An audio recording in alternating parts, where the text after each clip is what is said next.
Good morning. Welcome to today's class on the meaning of dreams. But before I begin, just a few announcements. Number one, today is a special day in the Hasidic calendar. In 1927, the previous Lubavitcher Rebbe was released from prison, imprisoned by the Soviet authorities for his counter-revolutionary activity, i.e. preserving Judaism and promoting Judaism. So it's a very special day. It's also in 1994, this is the day, and it's very hard to, I don't put it as a yahrzeit, as an anniversary of a passing, but the day that the Rebbe's presence from us was concealed. And it's our job, whenever there's a concealment, to bring out the thing that was concealed, to make it revealed. And that's essentially what a dream is all about. A dream has a lot of concealed energy, and a lot of what dream interpretation is about is revealing that energy. The other announcement is next week, in honor of July 4th, we're going to have a class on liberty and loyalty, a Jewish take on patriotism and freedom. So that'll be next week, God willing. Yes? When you said today is one of the things that anniversary Rebbe's concealed, does that mean that he passed away then? That's what some people will put it. I don't put it that way. Why not? That's another subject for another time. Okay, we can discuss it on Tuesday. Okay.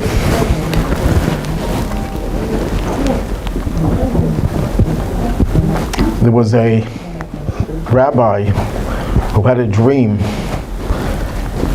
that he was supposed to become the chief rabbi of one of the major cities in Europe. I think it was Warsaw.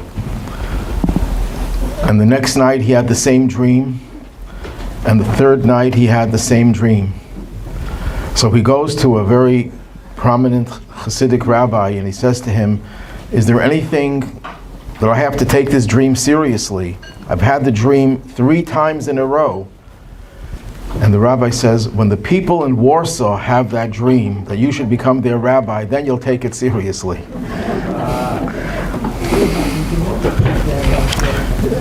Dreams are extremely mystical. It's enigmatic. To this day, psychologists and other scientists are still trying to figure out what dreams are all about. But there's much that has been written about dreams, and even a secular individual spoke about dreams as metaphysics within physics. You have to recognize there's something more than just the physics that we know. There's something metaphysical there. And it's not even clear what the difference is between dream and reality. Some people have suggested, and some philosophers have suggested, how do we know when we wake up that that's reality? Maybe that's the dream, and the dream was reality.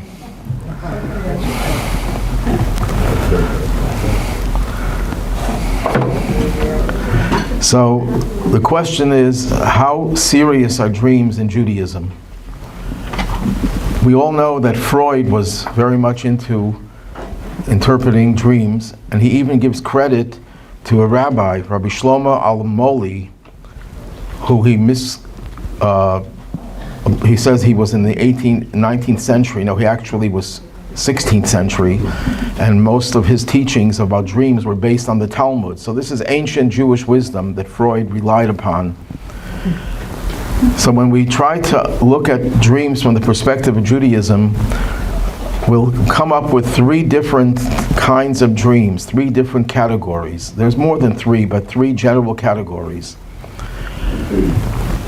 What is it about a dream? How do we define a dream? A dream is something that's not real.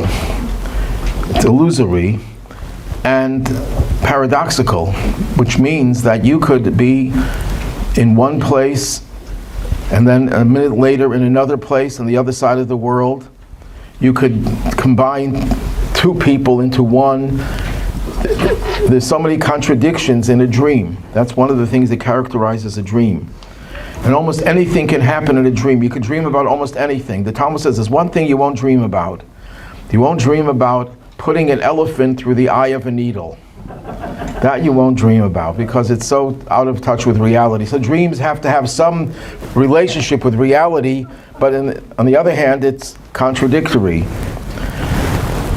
In Hasidic literature, a dream is often used as a metaphor for the state of Galut, exile. When the temple was destroyed and people were driven away from the Holy Land and the Holy Temple, a new phenomenon arose, a phenomenon of contradictions, spiritual contradictions. You could, on one hand, you could pray and be warmed up to God and spirituality, and a minute later you can indulge in something very physical and very materialistic. We have these contradictions in our lives. That's why the psalmist, when he talks about returning from exile, he says, Hayinu kecholmim, we were like dreamers. In exile, we're like in a dream. It's not reality. Whenever something is concealed, the reality is concealed, that's what we call a dream.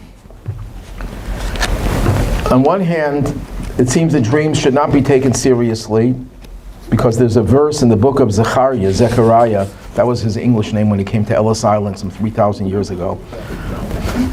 So, Zechariah, yeah. Anyhow, Zechariah writes, Chalomos hashav yidaberu, dreams speak falsehood. Don't pay attention to dreams and dreamers, it's false. There's a passage in the Talmud to that effect as well. So on one hand, dreams are false, and we shouldn't pay attention to them. On the other hand, the Talmud devotes a tremendous amount of attention to dreams and dream interpretation. So we have to conclude that there are different kinds of dreams. Not all dreams were created equal.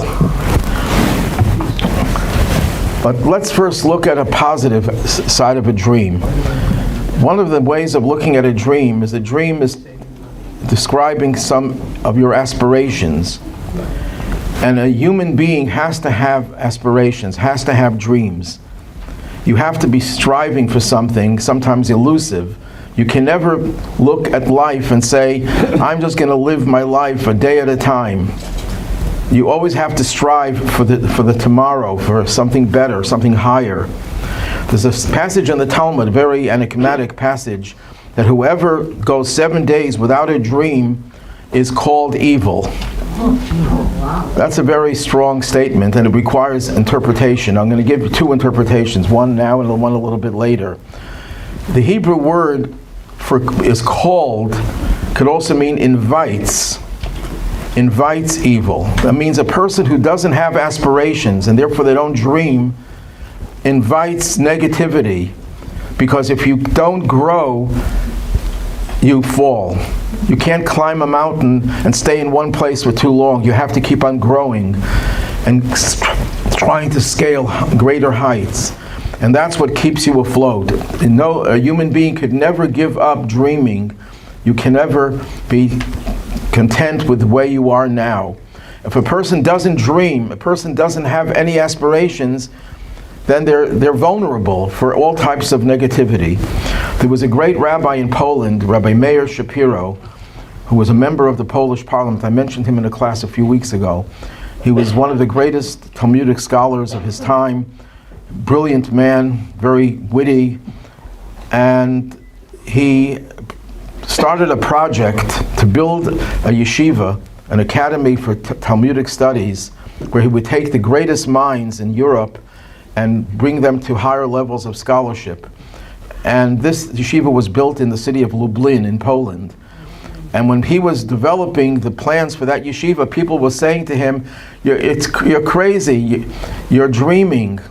This is not going to happen, it's not going to become a reality. And he says, I'm dreaming but not sleeping. And that describes how every one of us has to live his or her life. We have to keep on dreaming.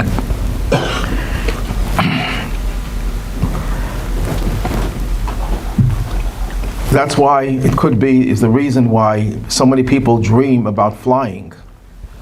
I once saw a statistic that 50% of people dream about flying. Why are they dreaming about flying? Because that's the nature of a human being, a healthy human being whose soul exists in a revealed way, that they always want to go higher and higher. And the way that manifests itself is they dream about flying. A person who doesn't dream, psychologists would say, and the psychiatrist here could tell me if I'm right about this, they would interpret the lack of dreams as suppressed energy. And if you don't have an outlet to reveal that suppressed energy, it could be destructive, it could be harmful. In Hasidic literature, there's a lot said about dreams on a spiritual level.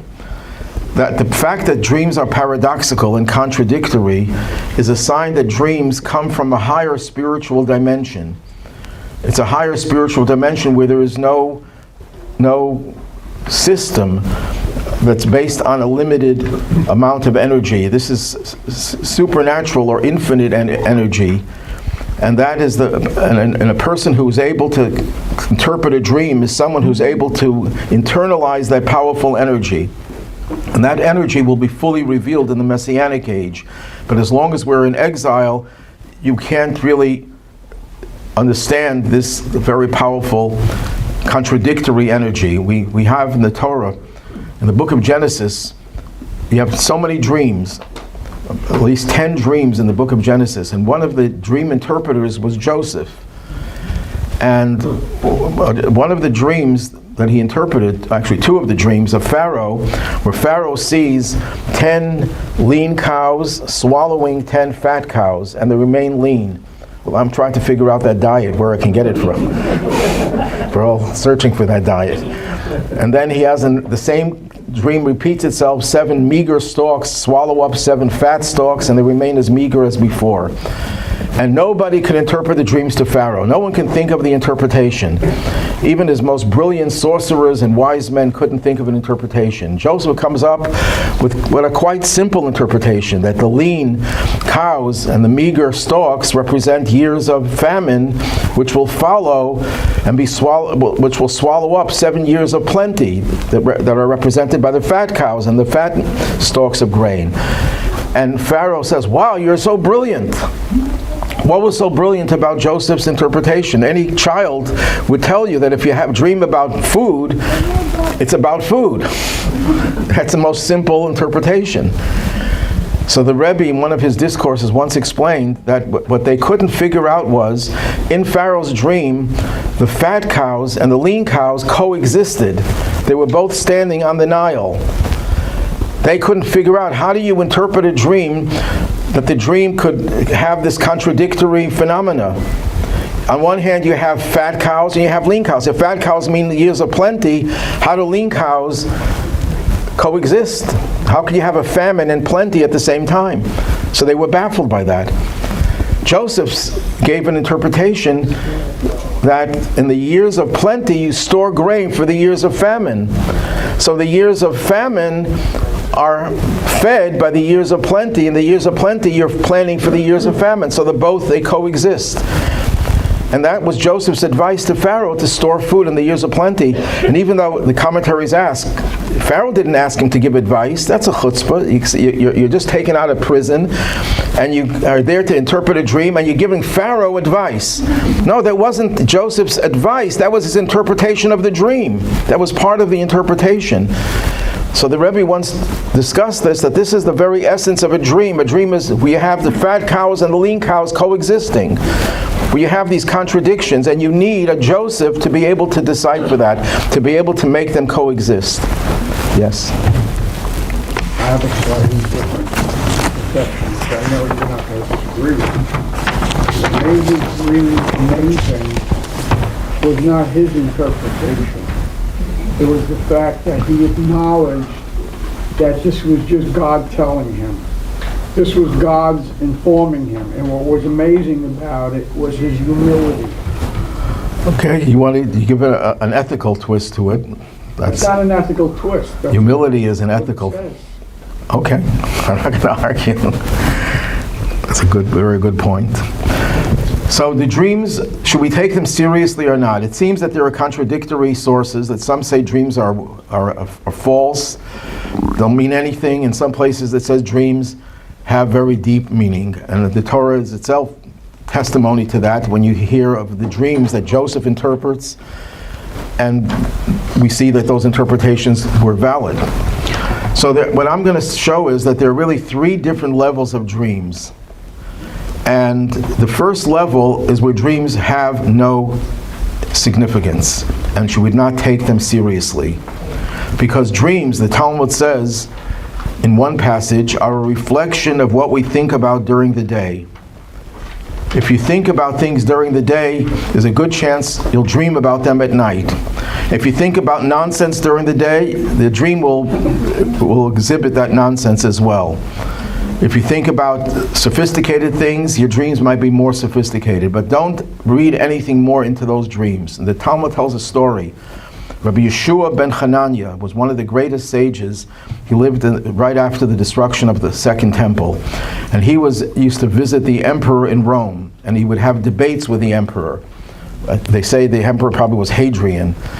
And the emperor was very impressed with this man's wisdom. So once he challenged Rabbi Yeshua, and he said to him, "Tell me what I'm going to dream about tonight." And he told him, "You're going to dream that the Persians, the Romans and the Persians didn't get along. What's new? The Persian king is going to conscript you into his army, and you're going to you're going to pasture pigs with a golden staff." That's a ridiculous scene. The emperor couldn't stop thinking about that all day long. So what did he dream about? He dreamt about him being conscripted by the Persians and having to pasture with pigs and with a golden staff. And there's a similar story with another sage a little bit later, Shmuel, who had a similar thing with a Persian emperor, King Shapur, where he told him some ridiculous vision, and he thought about it all day long, and that's what he dreamt at night. So the Talmud is trying to say, don't take your dreams that seriously, because it's really what you think about during the day. They tell a joke about making fun of rabbis, that there was this rabbi who wakes up in the morning and he starts screaming, and his wife said, "What happened?" He says, "I had a terrible dream." "What was the dream about?" He says, "I dreamt that God passed away."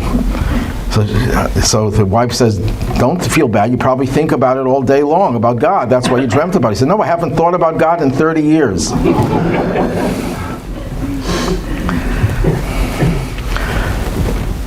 So you dream, but why do you have to dream about what you said and thought about all day long? What is the mechanism for that? So in Hasidic literature, it describes a dream, and it's interesting that the Hebrew word for dream, chalom, in Yiddish, achalim, is related to another word in Hebrew which means healing. A dream heals you. How does a dream heal you? When a person talks all day long, all those words don't go to waste. They stay around and they attach themselves to your soul. And if the words are not very good words, they're just, or even if they're not bad, but they're just no significance to them, no deeper meaning to them, it's a lot of clutter, a lot of dirt attaches itself to your soul. When you sleep, what happens to your soul when you sleep? Your soul, detached from the body to some extent, enters into Gan Eden, into paradise, and is in a state of bliss together with the souls of great and holy people of the past. But there's a big impediment. If your soul is encumbered by this junk that attaches itself to you by virtue of all the terrible or the meaningless things that you think of and speak of all day long, your soul can't enter into paradise. It's not pure enough, it's not capable enough to enter into paradise. So you need to have a vacuum cleaner to pull out all these different words and all these different thoughts of the whole day. So the soul is, the dream is actually where all the thoughts and words of the whole day all are taken out, pulled out with this vacuum cleaner, And that's why all these contradictory things could happen, because you're taking all the garbage that may have come out in a systematic way, but once they're in the vacuum cleaner, they're all mixed up. So everything is simish, as we say in French.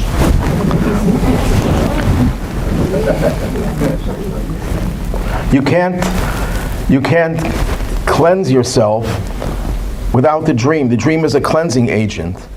That's why a dream, even if it's a nonsensical dream, has a purpose. Story is told, a true story. There was a rabbi, Hasidic rabbi, his name was Rabbi Brook, passed away about 50 years ago. And he would wake up during the night, as many people who are after a certain age, to use the facilities.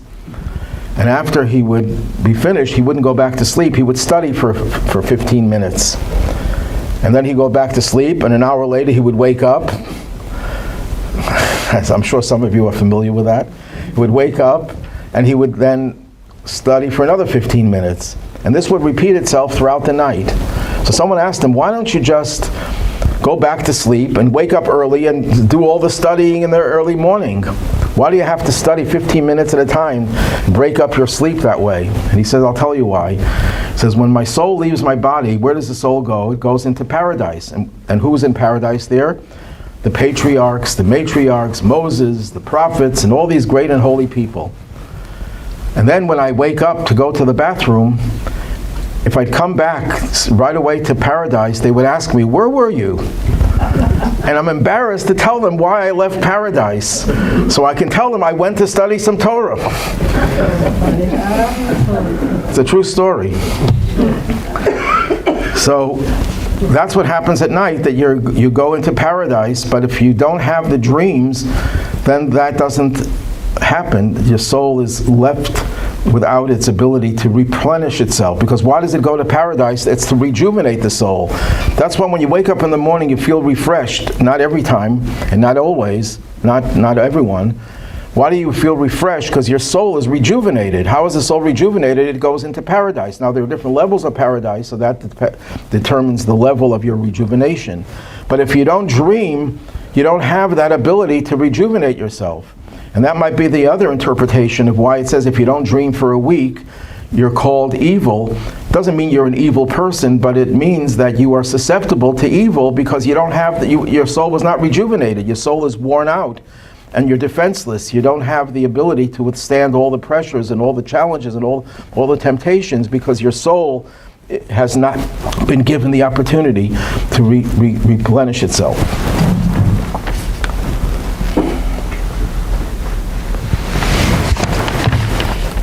So that's the first level of a dream. The first level of a dream, it's a vacuum cleaner to cleanse the soul from all the nonsense, of all the narishkeit that goes through the day, that enters your mind, that you either thought about or you verbalized. But don't read much into that dream. This kind of dream is there to cleanse you, to heal you, but it doesn't have any real significance. But then there's another level of dream that does have significance, that is somewhat prescient or prophetic. Now, this doesn't mean you have to be a prophet to have a dream of this nature, because every one of us has premonitions. Every one of us has the ability at times to know things that are going to happen without being a prophet. Why is that? Because there's a barrier between our world that we live in and the world that a prophet is in. A prophet could see things in a different way. But there's a barrier that doesn't let us see the other side. But every now and then there's a crack in that barrier, and every now and then we feel that something terrible is going to happen, and it does happen. It happens many times with people. They have a premonition of something negative happening or something positive happening, and it happens. Are they a prophet? No. But every human being has that ability. It says in the Talmud that when the era of prophecy, the biblical era of prophecy ended, where was prophecy given over? It was given over to children and to fools. So don't brag if you think you're prophetic, because if you're not a child, it points to why is it that children and fools have more prophetic powers than other people? Because the barrier, what is the biggest barrier to prophecy, is your mind, your intellect. Your intellect stands in the way of you seeing the other side. Now, God wants us to use our intellect, and He does that deliberately. He doesn't want us to be in another world all the time. He wants us to be in this world. But every now and then, it doesn't hurt to have a little bit of a peek, to eavesdrop into the other world. So children and fools who don't have the intellectual barrier to cover up their ability to see through the barrier are most likely to tell you the prophetic things. The Zohar has a whole thing about a child who was giving over prophetic messages to the great rabbis, and the rabbis would depend on the child for that prophetic message.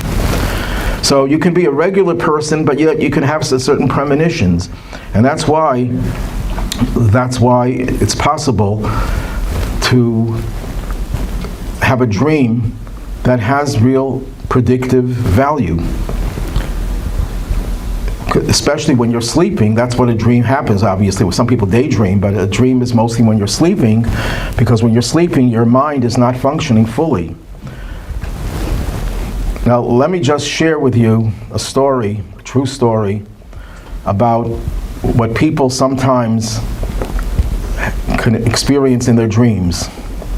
And I've heard similar stories from many people over the years.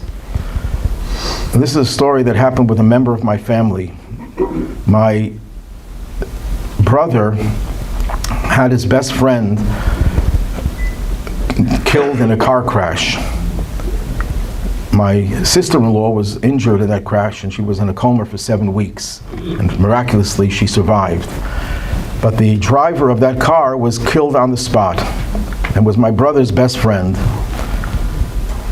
And I don't remember the details, if it was, I think a year later, that my brother had a dream. And my brother told me that in all his life, he never had a dream as vivid as that. It was so real, more than any other dream he ever had, where his best friend came to him with a message. And he woke up and he had remembered that message. Sometimes you have dreams and you don't remember the dream. And here it was so vivid, he remembered it exactly. Then he discovered that the brother-in-law of his best friend had the same dream. That his brother-in-law, the deceased, came to him in the dream with the same message, with one addendum. He asked him in his dream, "Why don't you tell this message to your wife?" So he said in the dream, "I tried, but she was too frightened to look at me." The next day, he spoke to the wife, the widow, and she said, "Yes, my husband came to me in my dream last night, and I was too frightened to look." So 3 people had the same dream of the person who was no longer physically here and communicated with him. 2 communicated out of the 3, and the 3 saw him. So sometimes dreams, you don't have to be a prophet. There is a connection between the other world and our world. And sometimes that connection manifests itself through a dream. People say, no one ever came back to tell you what it's like on the other side. That's not true. There are many stories recorded in Jewish history, in Jewish texts about that, and we have that story just happening, the one I just mentioned. And I've heard similar stories from other people. And I remember one woman was once in a class, we were talking about dreams, and this woman was not a religious or spiritual person. She says she has dreams of her mother giving her information that she never knew before. And she asked me if I thought she was normal, if that was abnormal. I said, no, it's totally normal. Why doesn't it happen to everyone? That's a good question. I can't give an answer to that. Why do some people have a connection to their deceased relatives and most people don't? And most people, even who do have it, don't have it frequently. The Talmud says that a dream is a 60th of prophecy. Sleep is a 60th of death. dreams are a 60th of prophecy. What do they mean by the number 60? What's the significance of 1/60th? In Jewish law, there's a concept that if a non-kosher substance mixes up with a kosher substance and the ratio was 60 to 1, the non-kosher is nullified. It becomes kosher if it's get mixed up and you can't identify it. That means 1/60th means it's there, but it's insignificant. So in this level, the second level of dreams, the level of prophecy, don't take it too seriously. Don't think of yourself as you're a holy person and just because you had a dream that was prescient. Now, there's a story, and it's not a Hasidic story, where a rabbi whose name was Rabbi Chaim of Volozhin, he was a disciple of the Gaon of Vilna, who was the major anti-Hasidic rabbi. And the story is that someone came to him and said, I had a dream that I was walking across the river on ice, and the ice cracked and I drowned. And the rabbi says, don't take it seriously. The next day he has the similar dream, except he dies, but he froze to death. And he comes to the same rabbi, says, don't take it seriously. The next day he drowns on the ice. So someone, I don't know if it was a member of his family, came to the rabbi and says, Rabbi, why didn't you take that dream seriously? The rabbi says, I don't take dreams seriously. And he was going to drown anyhow. It had nothing to do with the dream. And if someone else would come to me with the same question, I would tell him the same thing. Don't take it seriously. I'm not going to say I'm here to argue with Rabbi Chaim of Volozhin, but I wouldn't be so quick to dismiss the dream, recurrent dream like that. But anyhow, that's how, to an extreme, this rabbi went to say that don't pay too much attention to dreams, even the ones that seem to be predictive of something to happen in the future. Yes? I would offer another explanation. You're talking about 60 and the holiness. 60 is a very, for want of a better word, is a very sacred number in the concept of time, for reasons that are obvious if one thinks about it. And in a sense, time is half of the definition of being in this world, time and space. And dreams can be seen as something outside of that concept. Okay, very good. Very nice. Now, what do you do if you have a dream and you think the dream has meaning, because it's not something you thought about? So there is a concept in the Talmud called dream interpretation. And here's it gets very, very powerful. The Talmud devotes many pages. You can write a whole little book about just the Talmud's take on dreams. And the Talmud refers to dreams are nonsense. And then the Talmud says sometimes dreams are there. A nightmare is there to awaken you, to do tshuva, to repent. Don't read anything into the nightmare. Just realize that the fact that there's a nightmare means that God is trying to wake you up spiritually, of course. But then the Talmud says that there are actual cases where people would interpret dreams and the dream would materialize according to its interpretation. And the Talmud tells a story with the two greatest rabbis of their time, Abaye and Rava. These were the two greatest sages of their time. Their names are mentioned in the Talmud almost one of the, I can't say more than any other sages, but one of the three most often quoted rabbis. And they both had the same dream one night. And they came to this dream interpreter. Abaye paid him for his service to interpret the dream. Rava did not pay him. He gave two contradictory interpretations. Abaye's dream he interpreted favorably, in a positive vein, and Rava, who didn't pay him, he interpreted in a negative vein. And this repeated itself for many, many nights. I don't remember how many nights, but at least a dozen dreams. They both had the same dream for 2 weeks, let's say. And he interpreted the Abaye's favorably, because he paid him, and Rava's unfavorably, which included the death of Rava's wife, was one of the interpretations. And the end of the story is, I'm not going to go into the end. The end was when this dream interpreter had a little book, and it fell out of his pocket, and Rebbe picked it up, and he read the dreams go according to their interpretation. And when he heard that, he got very upset. And I'm not going to say what he did. He cursed the man, and the man had a very ugly death for doing what he did. In other words, if you interpret the dream favorably, it will happen in a favorable, positive way. Otherwise, it could be negative. Why is it up to, if a dream is prophetic, why does interpretation have anything to do with it? So the reason in mystical literature we're told that speech has a very powerful force. When you talk about someone, you're actually affecting that person. The person doesn't even know you're talking about him or her. You help expose certain faults. Let's say you say someone is an angry person, someone is a cruel person. That person's cruelty, even if it existed in a very minimal way, it will become more exposed. Speech has the power to reveal, just like it reveals your thoughts. How do you know what I'm thinking about? You don't know until I say it. Well, the same thing, it can reveal things in others about whom you speak. When you interpret the dream, that takes the energy of the dream and fashions it in accordance with that interpretation. It maximizes the potential. There's something in science, in quantum physics. Is light a wave or a particle? Depends on the observer. In other words, nature is affected by the way we look at nature.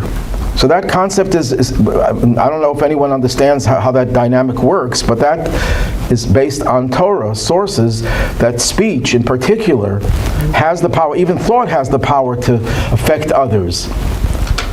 There's the previous Rebbe, whose anniversary of his liberation from prison, who was celebrating today, was speaking at a gathering of different Hasidim, and he was saying that thought helps. That even when you think positively about someone, it helps them. And one of the Hasidim, who had just been liberated from the Soviet Union, challenged the Rebbe, how do we see that? Where do we see that? And the Rebbe answered, where were you last year? In other words, the reason you're out of Soviet Union, out of danger, is because I have been thinking about you, and my thought got you out. So even thought could have an effect on a person, but speech has a much more powerful effect. And that's why interpreting the dream could make the dream, which is a potential. The dream is not ironclad. So it's a potential, and that potential could be actualized by interpretation. Now, in the Talmud, there's a law. If you have a dream, your deceased father comes to you in the dream, and he says, I put $100, I hid it in this location, and it's charity money. It's not my money. It belongs to a certain charity that I designated it for. And the son wakes up and he goes to that hiding place and he finds the $100. Does he have to give it to charity? Most people would say yes. The Talmud says no. We don't pay attention to dreams. Because Jewish law is about the reality in this physical world. It's not about spiritual things. Law requires that it has to be tangible in this physical world. Even a prophet, take, let's say, one of the greatest prophets, Isaiah, comes along and he tries to tell us, I got a message from God, and we trust him. He's a prophet. He's proven himself. And God says that from now on, instead of putting tefillin on our left arm, our weaker arm, put it on the right arm. That's a capital crime for him to do that. A prophet cannot change Jewish law. A prophet can only talk about events of the world. He can encourage you, can inspire you, can tell you the future, but he can't in any way affect the practice of Jewish law. Jewish law has to be determined by people using their minds, using their skills in the physical world. So dreams don't impact the physical world, even if they do have validity. Now, what do we do if we have nightmares? So the first thing is, if to remember what the Talmud says, that God is trying to get you to change. He's inspiring you he's shocking you, he's using shock treatment. But what else can you do? So there is a concept in the Talmud that if you have a very bad dream and it really bothers you, only if it really bothers you, you should fast the next day, even if it's Shabbos. Normally we're not allowed to fast on Shabbos. Shabbos is a day of delight, of pleasure. We're not allowed to fast. But if that is what is going to make you feel better, you fast the next day, even if it's Shabbos. And what do you do at the end of the fast? You gather 3 friends and you go through a ceremony called Hatavat Shalom, making the dream good. And what they do is they tell you your dream was positive, and even though it wasn't positive, it was very negative, but they tell you, by using the speech, they're friends and they really mean it, they mean to help you, there's love exchange between you. That love and that expression has the power of ameliorating, of reducing the intensity of the dream, and the dream is transformed into something positive. Now I'm going to tell you a shocking story. I knew the man told me the story himself. There was a man in Buffalo whose name was Rabbi Leibish Silverstein. Those who are natives of Buffalo may have heard of him. He was a shochet, a ritual slaughterer, and he owned a chicken company, I think. So he told me the story. And part of the story is well known, except he told me the part that may not be well known. There was a Hasidic rabbi in Poland from the city of Ostraza. I don't know if it's probably a small town, but the Ostraza Rebbe was a genius. He was like an idiot savant. You can give him 100 different numbers, multiply them, everything on the spot, he'll tell you the sum. But he was also a phenomenal Talmudic scholar. And he had a nightmare. We don't know what it is, the speculation what it is. And he would fast every day.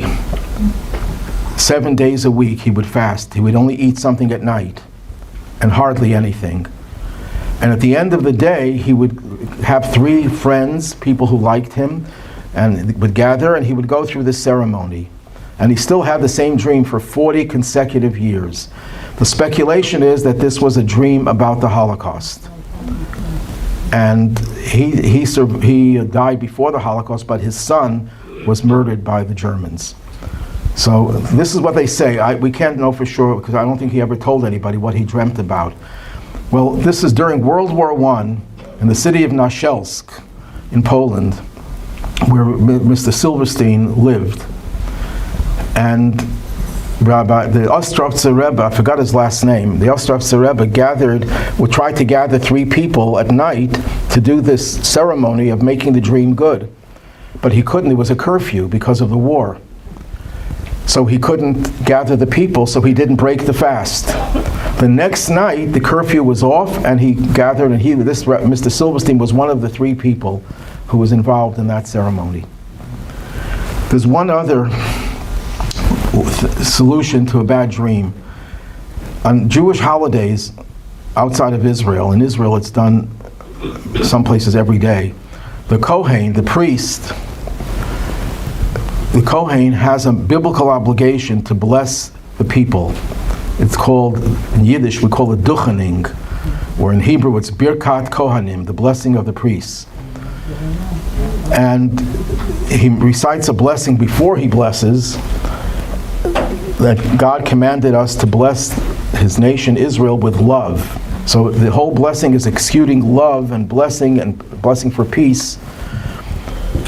And while the Kohanim are chanting and there's saying the words, the congregation talks about their bad dreams. And we say that just like God transformed the curses of Bilam to blessing, so should he transform the dreams, that they should all be good dreams. Why is that effective? What is the theory behind that? Rabbi Melech of Lizensk, one of the early Hasidic masters, explains that when the priests give a blessing, they are endowed with the power of prophecy. It's like they are prophets. They have tremendous power. We said before that dream is 1/60th of prophecy. That means insignificant. So the power of prophecy neutralizes the 1/60th. That's his interpretation. I would like to share my own, that the whole atmosphere of the priests blessing people with love is so powerful, the love and the unity is so powerful that we're no longer vulnerable. When Bilam, the heathen prophet, wanted to curse the Jews, what did he do? He said, let's position ourselves at a place where we could see some of the nation, not all of them. He was trying to do is divide and conquer, to separate one segment from another segment. When Jews are divided, they are vulnerable to curses. So that's what Bilam did. And God said, no, I'm not going to allow that. And what was one of Bilam's blessings? How goodly are your tents, O Jacob, your dwelling places, O Israel. How beautiful is that the Jewish people gather together in synagogues and they're united and there's love between them. So when there's love between us and we're united, we are no longer vulnerable. We're not susceptible to the curses. And if there's any curse associated with a dream, they're neutralized. That's the second level of a dream. Now that second level, you can divide it into another category where sometimes people get knowledge through a dream. In Jewish sources, as well as in secular sources, there are many stories where people said, I had a question before I went to sleep, I couldn't figure it out, I couldn't find the answer. In my dream, I got the answer. Some of the greatest scientists, Niels Bohr, it was reported that he got his great theory for which he won the Nobel Prize through a dream. Einstein also had a dream that helped him develop the theory of relativity, I believe. And many others who, through dreams, are able to get insight that they can't get otherwise. That's in this. I would lump that together with a second category, where a dream has significance. Either it's prophetic or it gives you greater, deeper knowledge. What do people say when they don't have an answer to something? Let me sleep on it. And the next morning you wake up and you figure it out. Why? Because in your sleep you're given this power, this dream power, to be able to fathom things that were unfathomable before you went to sleep. So, Rabbi, in Kabbalah, that's Chachma. okay. I'm not frightened by Chachma. I hope you're not.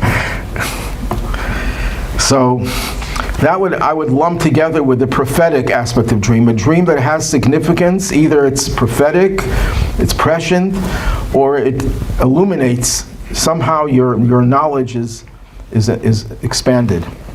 But then there's the third level, which is real prophecy. Except for Moses, all the prophets got their messages through dreams when they were asleep. They could not get the message when they were standing and awake and alert. Only Moses was able to do that. That's what singles him out from all the other prophets. So what's the difference between level 3 and level 2? Level 2 is where you're eavesdropping on a higher dimension. You're not in that dimension, there's a barrier, but you're eavesdropping. You can put your ears to it, you can pick out something, some hidden knowledge that is there, but it's not part of your consciousness. Whereas the third level is where it's not just eavesdropping, you're getting special delivery from that source. It's being revealed to you fully. Or you can compare it to static versus a clear line. The dream is the second level is where there's static. You can pick out some of the part of the message. And the third level of prophecy where it's a clear line. But even on this level, it says every dream has chaff in it. Every dream, just like you can't have grain without chaff, every dream, even the most prophetic dream, has some of it that's nonsense. And one of the sources of this is in the Torah, where Joseph has this dream that the 11 stars, the sun and the moon and the 11 stars, are going to bow down to him. And Jacob just tries to discredit the dream. And what does he say? Am I going to bow down with you with your mother? Well, why not? Because his mother was no longer alive. Rachel was no longer alive. So Jacob was trying to show, you see, the dream is nonsense because it couldn't possibly mean that I'm going to bow down with your mother because she's dead. But the Talmud says it was a real dream, a real prophetic dream, because Joseph's mother didn't bow down to him, but his stepmother did. That's the chaff in the dream. This part of a dream that is not authentic, it's not genuine, but most of it is. That's the highest level of a dream, where it's prophecy. But even there, it's not pure truth. There's always something missing there. In this category, you have people for whom the secrets of the Torah are revealed. The second category you can have even in secular knowledge. You can have people finding answers or developing theories based on their dreams. But when you have the third level, even the deepest secrets, mystical secrets of Judaism, the most divine secrets can be revealed to people.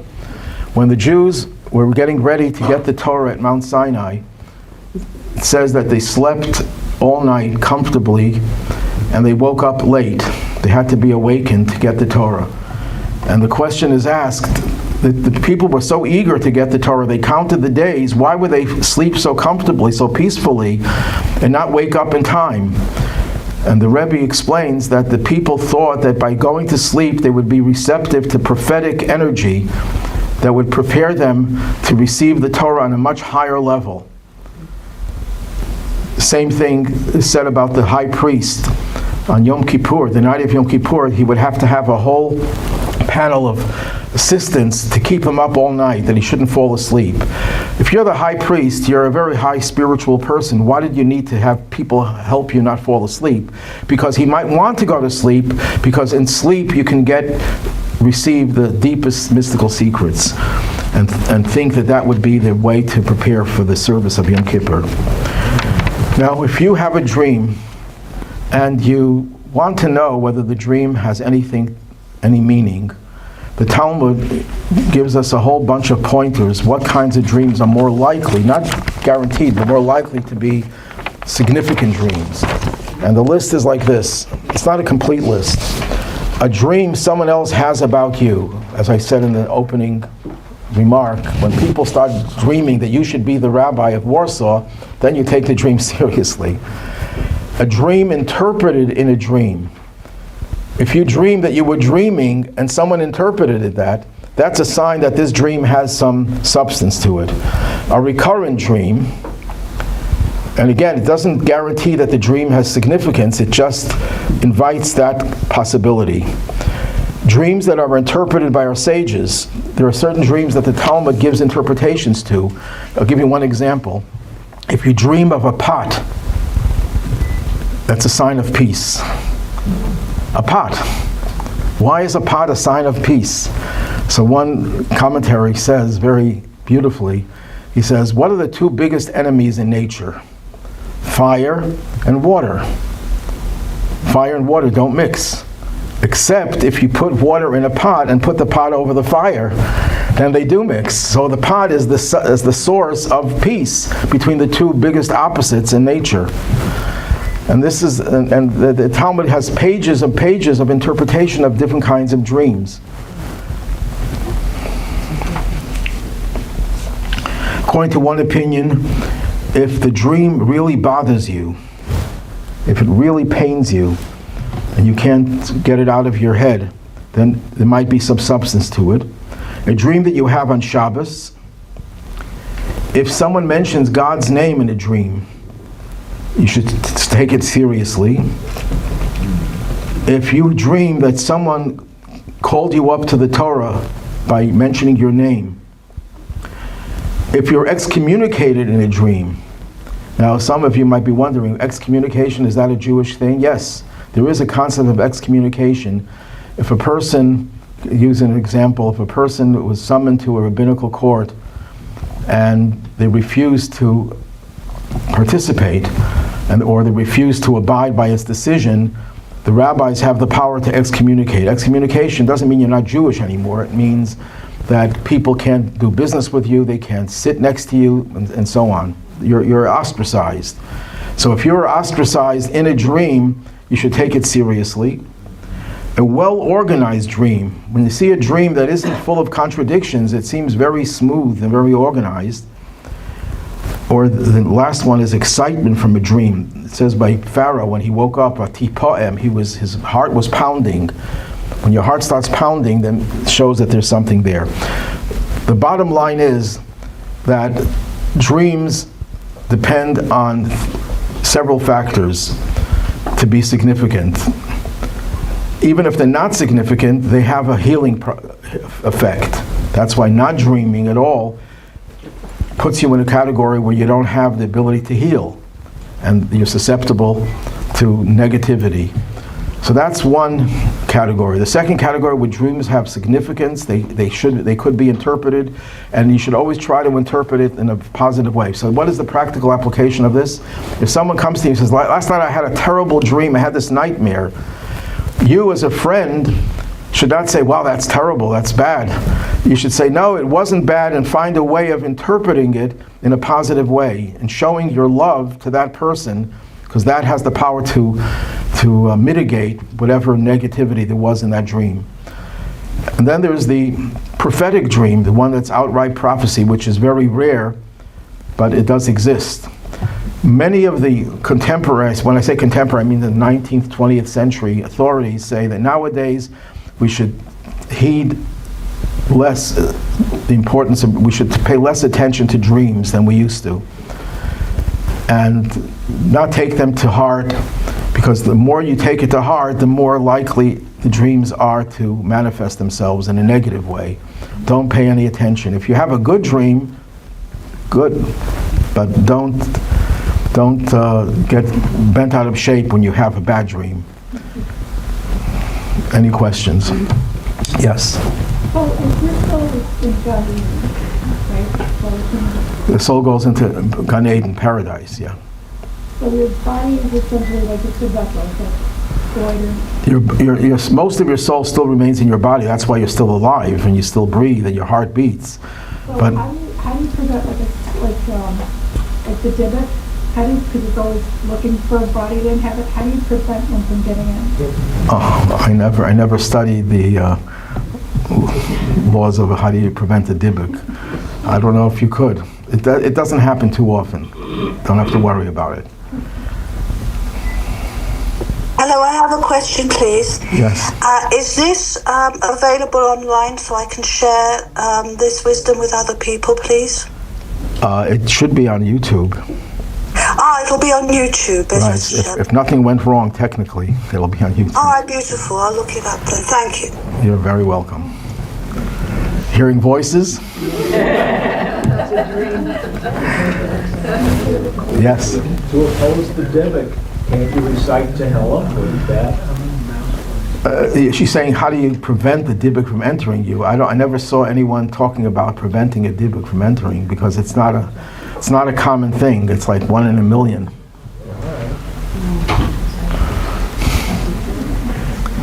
Yes? Question, he said if a person has a bad dream, to get someone to interpret it in a more positive light.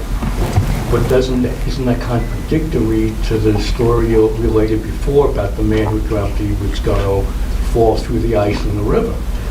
And the rabbi ignored it. Because the rabbi was of the opinion that this was in the first category of a nonsensical dream.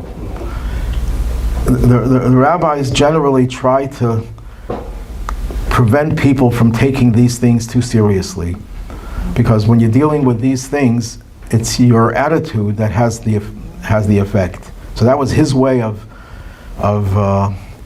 trying to mitigate the negative effects by saying, don't pay attention to it. But again, I'm not qualified to disagree with that rabbi, but I don't think other rabbis would have agreed with him. They should have done what you just said. They should have tried to turn the dream into something positive.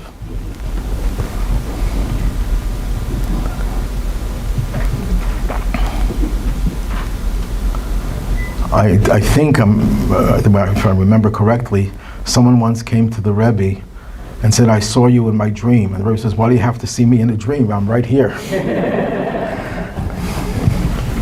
Rabbi, is there such an approach as intentional dreaming? where you have a problem and you say, when I go to sleep, I would like this problem solved, or help on the matter? Okay, yes, there is such a thing. I forgot to mention it. There's a book written about 800 years ago, a small book by one of the Tosafis, one of the French rabbis, and the book is called Responsa from Heaven. Before he went to sleep, he wrote down questions that he had, Talmudic questions, and he got responses in his dreams to those questions, and he compiled the whole book based on those responses. And it's quoted in many other sources. So there is a concept that you could ask for some guidance, and if you're on the level of this great rabbi, you might get the answers in a dream. Can't guarantee it for you.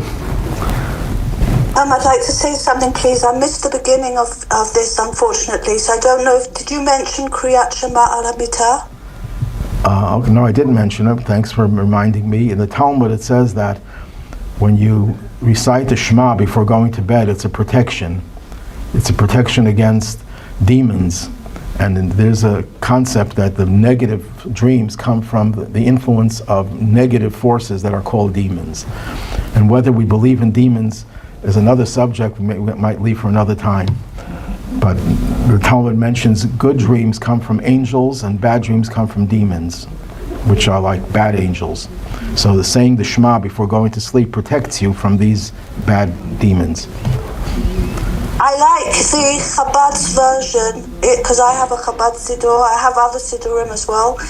But for Kriyat Shema L'Mitah, definitely, I feel so connected to Chabad's version. It's very powerful, because my Rebbe told me that the prayers in the Chabad Siddurim are very Kabbalistic. They're put together in a specific way and brought from specific sources for a lot of chizuk. Okay. So I just wanted to say that I like saying that. Okay, thank you for your contribution. Any other questions or comments? Yes? I don't know if this is something I should mention, but it's been with me for many, many years, and I never forgot it. I had very, very beloved grandparents who had passed, and sometime after they both passed, I had a very strange dream. I dreamt both of them, I don't know if they were lying down or sitting, but I remember they were dressed or covered in the color purple. And that was the dream. And I always wondered, what does that mean? I'm not a dream interpreter. I don't know what to make of it, but I never forgot it. I mean, I always thought the color purple was the royal color. Right, so they're in paradise, in a royal place in paradise. Maybe that's what I'm... That could be, yeah. But it's stayed with me for many, many years. Always try to look for something positive in a dream. Because even if it wasn't positive, you could make it positive. And as I said at the very beginning, the whole exile is a nightmare. All the pain and suffering that we're going through, that we have been going through for 2,000 years, as I said before, it was compared to a dream.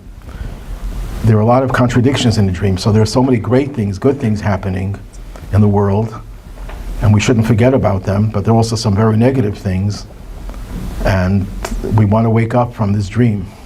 And that's what the prayer for redemption is all about, waking up from the dream. Just mention another point. The Rebbe, who spoke so much about Mashiach, about the Messianic age, about the final redemption, actually mentioned that he once got a criticism from someone. He says, why are you talking about Mashiach, redemption? It's a dream. And the Rebbe responded with a lot of emotion. He says, Mashiach is a dream? The life today we're in is a dream. Doesn't make any sense. It's contradictory. It's not reality, because reality is that we should all be living in a peaceful world, and we should be able to learn Torah without any hindrances, and we should be able to fulfill all the commandments, and we should be able to get along with each other and all the good things. That's the reality that God wants of this world. So the fact that we're not that way, that's the dream, and it's time to wake up from that dream.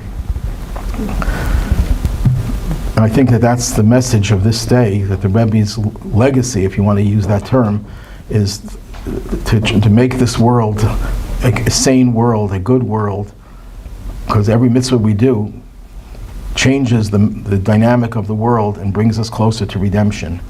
And he quotes Maimonides, who says that we have to look at the whole world being evenly balanced between good and evil, so that even one feather of a mitzvah, one little tiny positive thought can tip the scales. That's how we should view every time we have an opportunity to do a mitzvah. That's going to get us out of this dream or this nightmare and bring us into a state of being fully awake and full blissful existence.